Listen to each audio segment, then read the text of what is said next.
आज भगवान यीशु वैकुंठ लोक में बैठे बैठे बोर हो गए। उन्होंने सोचा, कई बरस हो गए मैं धरती लोक पर यात्रा करने नहीं गया, तो मैं धरती लोक पर यात्रा करने के लिए जाता हूँ। भगवान विष्णु सुबह सुबह तैयार होने लगे, तो तैयार होता प्रभु को देखकर माता लक्ष्मी बोली कि स्वामी कहाँ जाने की तैयारी हो रही है सुबह सुबह। भगवान विष्णु बोले, धरती लोक की यात्रा करने जा रहा हूँ। माता लक्ष्मी ने कहा, मैं भी साथ चलूँगी। भगवान विष्णु ने कुछ समय सोचा और कहा, ठीक है चलो, पर मेरी एक शर्त रहेगी कि आप उत्तर दिशा की ओर मुँह करके नहीं देखेंगे। माता लक्ष्मी ने उनकी बात पर हाँ में उत्तर कहा और अपनी बात मनवा कर उनके साथ चली गई। तो सुबह सुबह माता लक्ष्मी और भगवान विष्णु धरती लोक पर पहुँचे ही थे, तो उन्होंने देखा कि सुबह सुबह सूर्योदय हो रहा था। रात भर बारिश हुई थी, जिसके कारण गांव का मौसम इतना अच्छा था उस धरती लोक का कि माता लक्ष्मी उसको मंत्रमुग्ध होकर देख रही थी। चारों ओर फूलों की खुशबू आ रही थी और चारों ओर माता लक्ष्मी ने देखा तो वह ये भूल गई कि कब उन्होंने उत्तर दिशा की ओर देख लिया। उत्तर दिशा में माँ लक्ष्मी को एक बहुत ही सुंदर बगीचा नजर आया और उस तरफ से इतनी अच्छी खुशबू आ रही थी कि माता लक्ष्मी उस फूलों के बगीचे में चली गई और वहाँ से जाके वो एक सुंदर सा फूल तोड़ लिया। जब वापस भगवान श्री हरि विष्णु के पास लौट कर आई तो भगवान विष्णु ने कहा कि आपने बिना पूछे किसी के भी बगीचे से फूल तोड़ा है, यह एक प्रकार की चोरी है। और आप यह भी भूल गई कि आपको उत्तर दिशा में नहीं देखना था, आपने अपना वचन भी तोड़ा है। अब किस चीज़ की सजा तो आपको मिलेगी ही। माता लक्ष्मी ने अपनी गलती स्वीकार की और बोलने दीजिए प्रभु, सजा गलती की है तो सजा तो मिलेगी।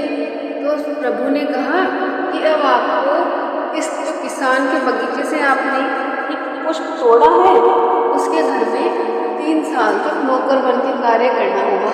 माता लक्ष्मी ने कहा ठीक है। माता लक्ष्मी ने एक गरीब औरत का रूप धारण कर लिया और वह उस बगीचे के मालिक के घर पहुंच गई। बगीचे के मालिक का नाम माधव था।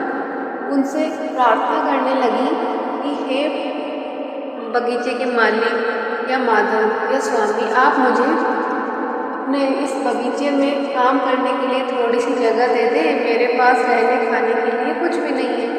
माधव बोला कि मैं तो खुद गरीब हूँ, मेरा खुद का 2 वक्त का गुजारा बड़ी मुश्किल से चलता है, मैं आपको नौकरी तो नहीं दे सकता, वहाँ पर मैं इतना कर सकता हूँ कि जैसा रूखा सूखा मैं खाता हूँ वैसा ही आप खा लें, तो आप मेरे घर में काम कर लो।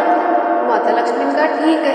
उन्होंने उसके घर में काम करने के लिए हाँ बोल दी। अब माता लक्ष्मी उसके घर में उनके बच्चों की तरह काम करने लगी, घर का भी करती खेत का भी करती। माता लक्ष्मी के उसके घर में आने के अगले दिन ही उसको अपने फूलों के बगीचे से इतना लाभ हुआ कि माधव ने अगले ही दिन एक गाय खरीदी।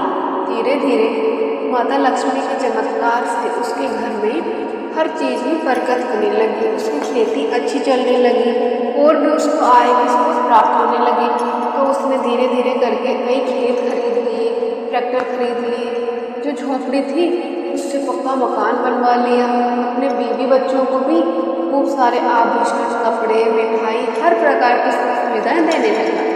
तो एक दिन वो खेत में काम करते करते सोच ही रहा था कि ये लड़की जिस दिन से मेरे घर में आई है उस दिन से मेरे तो दिन ही बदल गए, मेरे घर में हर चीज़ में बरकत हुई है। तो इतना सोचते सोचते वो अपने खेत से घर की ओर आ ही रहा था। उसने घर आके देखा कि एक सुंदर देवी उसके आंगन में खड़ी है। उसने उस देवी को देखा तो उसको तुरंत वो गरीब महिला याद आई जो उसके घर में काम करती है। तो वह उसके चरणों में पड़ गया कि हे माँ, मुझसे गलती हो गई, आपसे साक्षात लक्ष्मी से मैंने मेरे घर का और खेतों का नौकरों की तरह काम करवाया, मुझे क्षमा कर दीजिए। माता लक्ष्मी प्रसन्न हुई और बोली कि हे माधव, तुम बहुत सज्जन व्यक्ति हो, तुमने मुझे अपनी बेटी से भी बढ़कर रखा। मेरी कृपा से तुम्हारे घर में कभी सुख, शांति, अन्न धन की कोई कमी नहीं होगी और तुम अच्छे से अपना जीवन यापन करोगे। माधव को ये आशीर्वाद देकर माता लक्ष्मी भगवान विष्णु द्वारा भेजी गई रथ में सवार होकर बैकुंठ की ओर रवाना हो गई।